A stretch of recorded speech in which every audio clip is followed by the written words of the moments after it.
Andy Hodges for Sebastian Daily on this beautiful Friday afternoon. Although it's cloudy, it's 83 degrees. You can also catch us on Xfinity channel 1098 Buzz TV, where they show a replay of all of our live videos. And let's talk about tonight. There's going to be an overnight low about 73 degrees. The weekend temp so far looks like 86 will be the high for Saturday and Sunday, 74 for the lows, and somewhat cooler actually. That cold front made it through yesterday and last night, and we got some cooler temperatures, although they're in the 80s, and as far as the weekend, it's not going to be too hot, but there's an increased chance of rain for tomorrow, which is Saturday. Here's what's happening. We have these northeast winds coming in, and the storms are coming in from the south. So as these winds are blowing from the northeast, it's keeping most of this moisture out of Sebastian. So if you look on the radar, you'll see these storms, coming up towards Sebastian, but the winds out of the northeast are keeping these storms more west and away from Sebastian. So that's why it's not really raining right now. Tomorrow, they're expecting a wind change, a slight wind change, and therefore we're going to get some rain tomorrow and Saturday. Sunday, it's hard to tell. I think there's going to be another wind change that's going to help push this moisture back out again. So, either way, it's going to be a great weekend. There's plenty of live entertainment, and we'll get to that in a second. There are two little disturbances in the Atlantic and Gulf of Mexico right now. Nothing to fear, nothing to worry about. It's no threat to Florida or Sebastian, so we're good on that.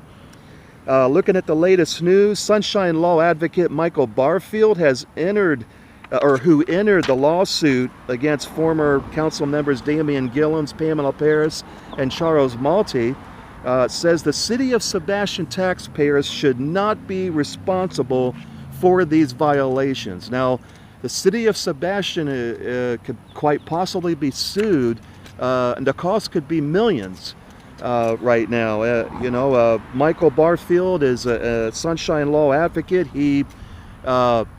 There was a lawsuit not too long ago on the West Coast where the city of Venice was sued for $1.5 or $1.6 million. But what he's looking for is he wants to collect monies from the individuals such as Damien Gilliams, Pamela Paris, and Charles Malty instead of the city. So, he told us this morning that he's hopeful they will be able to recover fees and costs for this particular case from the individuals. The advocate said he will argue that the Sebastian taxpayers should not be responsible for the violations or the crimes that occurred with Gilliams and Paris. But at the end of the day, the ultimate decision is really up to the judge. But he's going to argue that when it comes time for the case. Right now, the case has been postponed until October 28th, and we'll be following up on that later this month. You can read the entire article about that, by the way, on SebastianDaily.com. Former Councilman Damien Gilliams has returned $5,000 in grant monies that he received for his real estate business. The application said he had suffered Airbnb losses.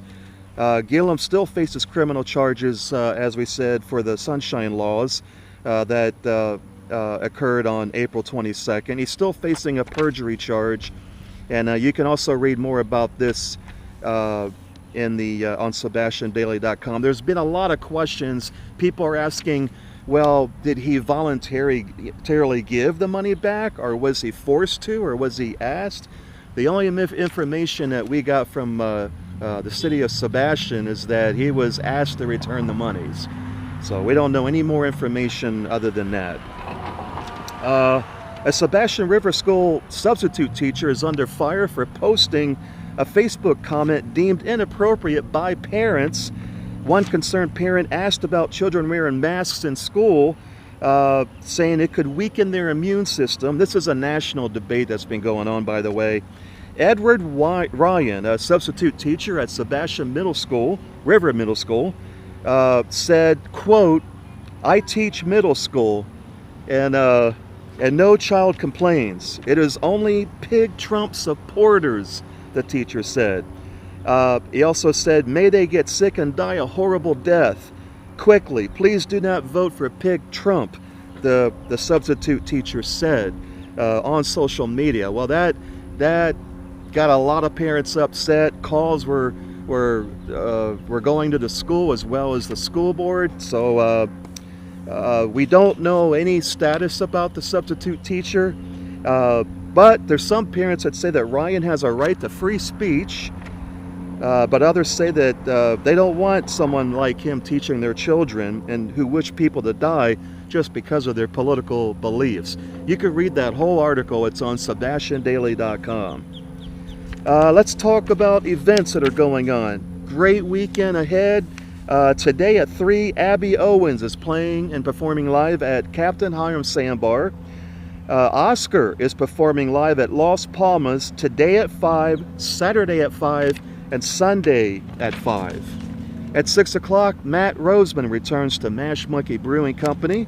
And at 7 o'clock tonight, there's a home football game at Sebastian River High School, Okeechobee versus Sebastian River. That's at 7 o'clock. Also at 7, Hard Drive Trio is performing live at Captain Hiram Sandbar. On Saturday at 12 noon, Iris is performing at Captain Hiram Sandbar. At 2 p.m., Last Call is performing at Earl's Hideaway Lounge. At 6 p.m., Rusty Wilmont will be at Tiki Bar and Grill. And at 8:30, Joe Reed in the Heartland will be at Earl's Hideaway Lounge. On Sunday at 12 p.m., there's a celebration of life for Aiden Michael Rico. It will be at Hobart Park on 77th Street in Vero Beach. At 1 p.m., NFL Game Day at Captain Hiram Sandbar. At 2 p.m., Stony Duo at Tiki Bar and Grill. And at 8 p.m., Mitch Herrick and the Homegrown Sinners at Earl's Hideaway Lounge. It's great to see all the entertainment coming back to Sebastian, especially at Earl's. So Friday, Saturday, and Sunday, Earl's is packed with a lot of great entertainment. And for more news and events, just go to SebastianDaily.com. You can also subscribe to our newsletter. We've got some things that we're giving out this coming week. It's Las Palmas, right? That we're giving away Needy by Nature, a massage. We're giving away a massage at Needy by Nature in Sebastian. So every week we're doing something to award our subscribers for the newsletter. If you want to become a subscriber and participate in polls and get breaking news in your inbox on your email, just go to SebastianDaily.com, click on newsletter at the top, and fill out the form, and you can be a Sebastian Daily subscriber. COVID-19. The new cases are averaging about 800 to 3,200 cases a day for the past week, in Florida, that is. Wednesdays are usually the high numbers, as well as Thursday, but it was still 2,600 cases. There hasn't been any spike since Florida reopened last week, but we're expecting it. We're expecting a spike in new cases, but we're just not seeing it yet. Let's look at our local numbers. Locally, we're doing great. The numbers, we still have new cases each day, but they're not as bad as what we've seen down south in Florida.